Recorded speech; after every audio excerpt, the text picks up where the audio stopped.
calm, but as soon as she went into labor, she was taken to the operating room and everything changed. She started turning blue, and the doctors pronounced her dead, but her husband did something incredible.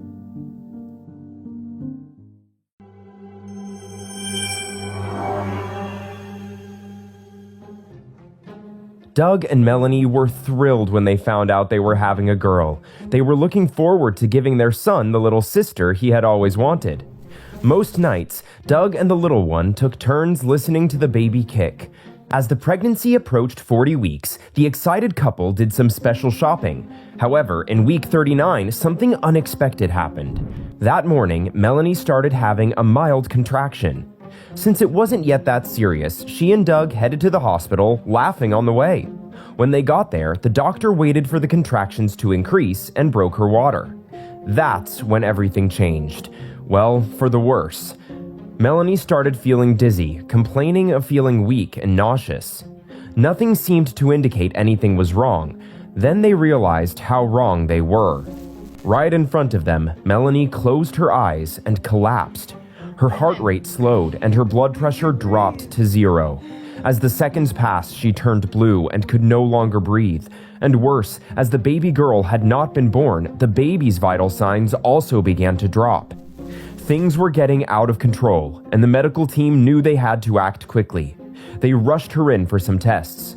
A scan showed she was suffering from an amniotic fluid embolism, a rare allergic reaction in which amniotic fluid enters the mother's bloodstream, and this causes the heart and lungs to shut down. While in the operating room, her condition worsened, and the doctors pronounced her dead, but they still wanted to save the baby. While the doctors were trying to save the baby girl, Doug was left outside pacing around.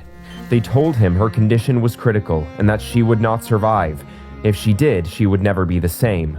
This was all too much for Doug. He and his wife had spent the last few months waiting for the arrival of their baby, and suddenly he had to say goodbye? Just like that? He felt helpless and frightened, yet he prepared himself to say goodbye. But he couldn't let her go without putting up a fight, and he did it the only way he knew how.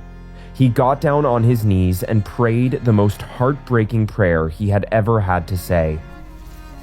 God, I know this is more than I can handle, which means you have a plan and a purpose in this, and I trust you, but please let me hug my wife again. He then contacted his family and friends, and those nearby rushed to the hospital. While in the waiting room, they all held hands and prayed. Each of them also shared their prayer requests on social media, and it was trending. While everyone waited in silence, Melanie was in the operating room, and doctors were struggling to revive her. Fortunately, another team of doctors was able to save the baby. Out there, Doug still didn't know if his wife would be able to see the precious baby girl she had just had. He had long heard of bittersweet experiences, but only now did he understand what that meant. He was more than happy for his little Gabrielle, but he also feared for the life of his beloved wife. After a while, the doctors managed to revive her, but she still had a weak pulse. After 48 hours, the doctors transferred Melanie to the ICU, where they did everything possible to keep her breathing. Nevertheless, her health only worsened. Melanie's brother, who was a surgeon, heard of her terrible condition and rushed to the hospital.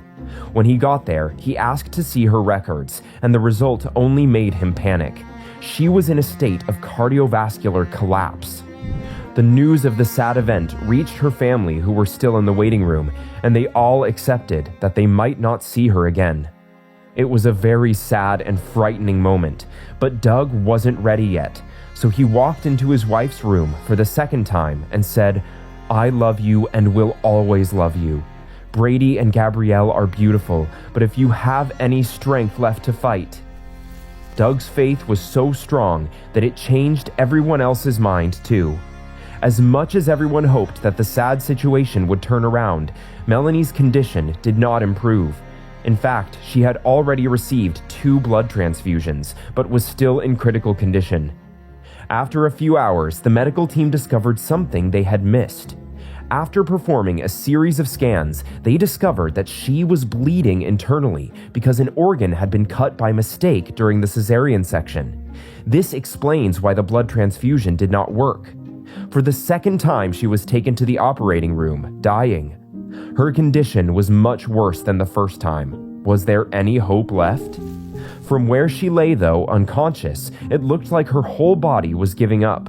Her heart was not pumping well, and her lungs had failed, and the only thing keeping her alive was a respirator. The surrendered doctors waited for the moment when she would take her last breath, but Melanie held on. And when the doctors saw this, they concluded to move her to a better hospital. When they got there, the medical staff hooked her up to a machine called extracorporeal membrane oxygenation that would help her restore her heart and lungs. They also needed to check her neurological functions, so they lowered the level of sedation to the point where she regained consciousness. Just as she did, Doug walked into the room and said, "Hello, dear," smiling, even though his heart was breaking. Although Melanie was still very weak, what Doug did touched her somewhere deep inside, and a tear trickled down her eye. When the doctors saw her, they were stunned. It was a clear sign that she was not brain dead as they had thought. Suddenly, a strong wave of hope filled the air. Maybe she could survive. For the first time, the doctors were hopeful and prepared for the final surgery that could save her life. Shortly before the anesthesia was administered, Doug entered the room and showed her a picture of Gabrielle. This awakened her maternal instincts, and if she could have, she would have jumped out of bed to go see her princess. But before she could do anything, she was given anesthesia and became unconscious.